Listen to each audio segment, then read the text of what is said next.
cerita si Om yang dikasih lemari, Mm-mm. yang mendapatkan respons, menyentuh hati banyak orang yang nonton.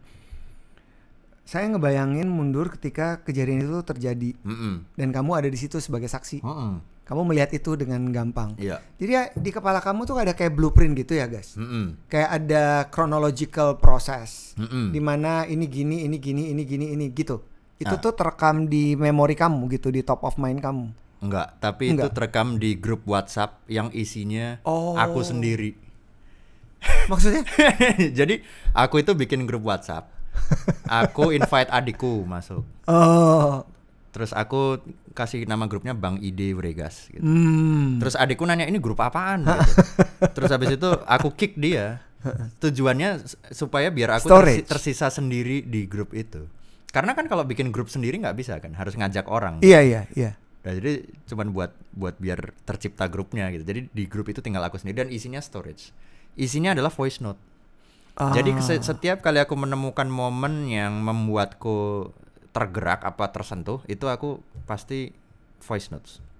Misalnya aku lagi jalan di jalan tol gitu, ada truk yang tulisan di punggung belakangnya itu, jangan kagum akan tepuk tangan, nyamuk mati karena tepuk tangan gitu.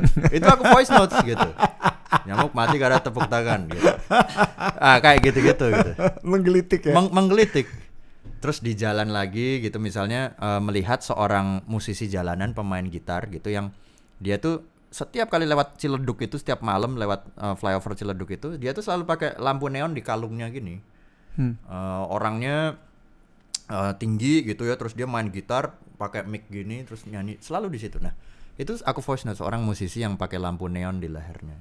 Karena itu suatu saat bisa jadi ide. Nah, yang terjadi pada si omku itu karena itu malam lebaran dan pembagian lemari gitu. Ini kejadian apa nih? Aku kok nenekku punya ide tiba-tiba bagi-bagi warisannya lemari gitu, bukan tanah, bukan uang gitu.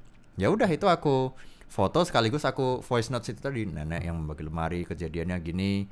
Dia bagi pakai kartu undian, nanti lemarinya udah ditempelin nomor masing-masing gitu. Nah, dari ide-ide macam-macam ini biasanya kemudian nyampe kantor aku recap dalam dokumen Google Docs gitu, Microsoft Word gitu. Aku recap dan kira-kira terus habis itu aku tinggalin. Nah, dari sekian ide itu yang kira-kira paling bikin baper yang mana? Bikin baper bagi saya sendiri, artinya yang harus bikin saya kepikiran gitu. Jadi misalnya ide lemari itu, 2 bulan setelahnya kok aku nginget soal pamanku yang nggak bisa bawa pulang lemari itu, kok masih jadi sedih ya gitu. Habis itu nunggu lagi, berarti ini kepikiran gitu. Aku kepikiran akan cerita ini, aku bisa punya perasaan sedih, punya rasa haru, dan ketika aku punya modal rasa itu, berarti rasa itu bisa aku transfer ke penonton gitu. Jadi utamanya adalah dari ide berbagai macam, random. Mana yang rasanya paling lama bertahan dan ada modal buat dirasain orang lain juga gitu. Jadi bukan lagi tentang kemenarikan ide, tapi lebih rasa mana yang paling besar gitu. Seperti Budi Pekerti gitu, cerita kisah-kisah tentang guru yang akhirnya dipecat dari sekolahnya karena dianggap ada kontroversi di media sosial gitu ya. Itu tuh meninggalkan rasa kesedihan yang luar biasa gitu. Sehingga kayaknya rasa sedihku ini bisa ku tularin ke penonton gitu. Feelings jadi nomor satunya tuh feelings. Iya. Si bank data ini kan masih terus dilakukan kan, Gas? Ada. Sampai sekarang kan? Iya. Dan itu kan pasti berisi berbagai macam momen-momen yang kamu lihat secara langsung ya, dan tidak direkayasa kan. Apakah nanti dia akan jadinya sebuah film pendek atau film panjang kan kamu juga nggak tahu. Nggak tahu.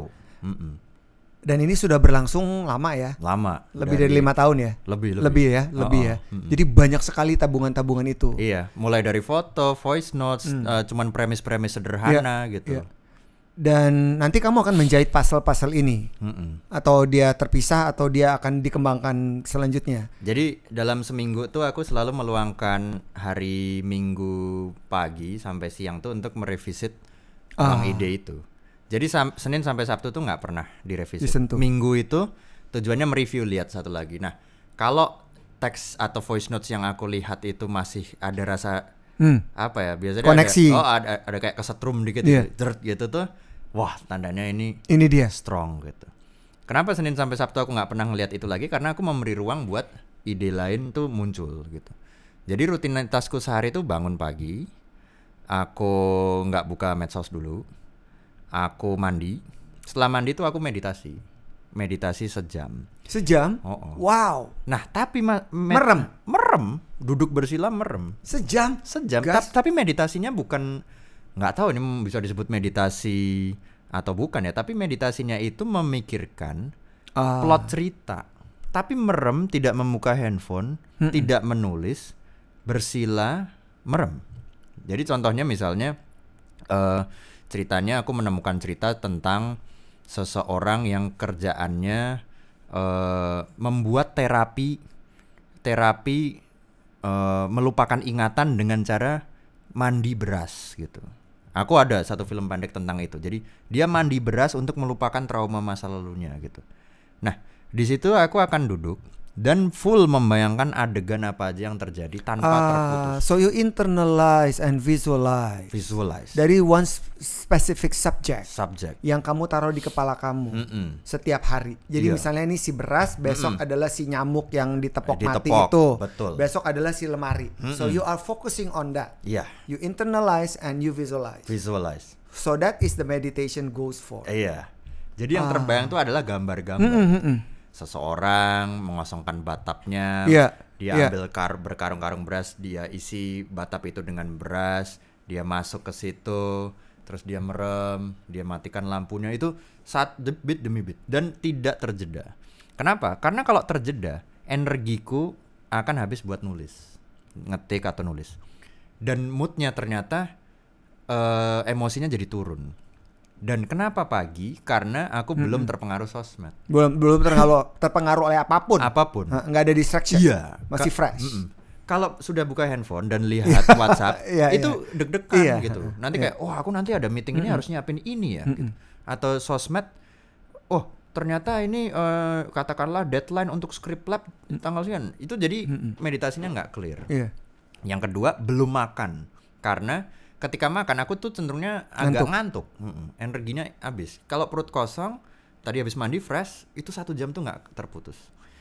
Nah setelah 1 jam itu, aku langsung buka laptop, aku ketikkan semua hasilnya, lancar, wah nggak terputus, plotnya gini-gini sampai ending, wah udah.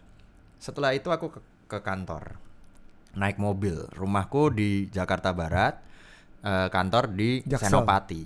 Perjalanan pagi jam 9 itu 1 jam perjalanan. Nah, apa yang kulakukan selama 1 jam di jalan itu adalah mendengarkan skenarioku yang sudah dibacakan oleh asistenku. Jadi ada asisten sutradara. Dia yang voice note. Semua yang udah kamu tulis.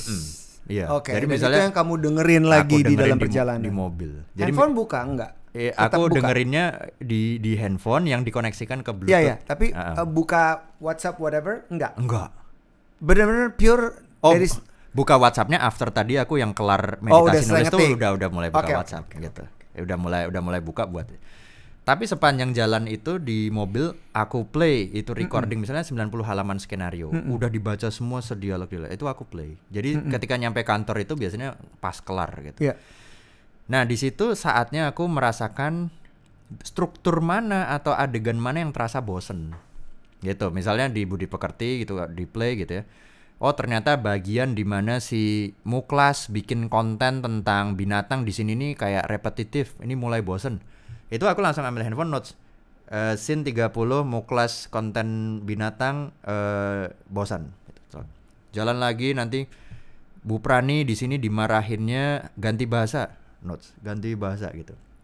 Jadi di situ tuh ibaratnya kayak aku merasakan keseluruhan emosi gitu. Nah kenapa? Karena aku di mobil kalau nggak ada suara itu aku nggak bisa mas. Gitu. Nggak tahu itu kecenderunganku. Karena pikiranku kemana-mana. Jadi antara aku harus dengerin skenario itu tadi atau aku dengerin podcast. Aku dengerin podcast tentang ya apa psikologi atau bisnis apapun. Ya atau musik gitu. Tapi kalau enggak gitu, itu aku cenderung punya pikiran yang kemudian memikirkan ulang masa lalu gitu. Atau kayak kok dulu aku ngambil keputusan ini ya gitu loh. Nah itu yang aku juga masih mencoba untuk berdamai dengan itu tuh, gimana biar aku tuh bisa nyaman dengan pikiranku sendiri dan tidak harus ada distraksi.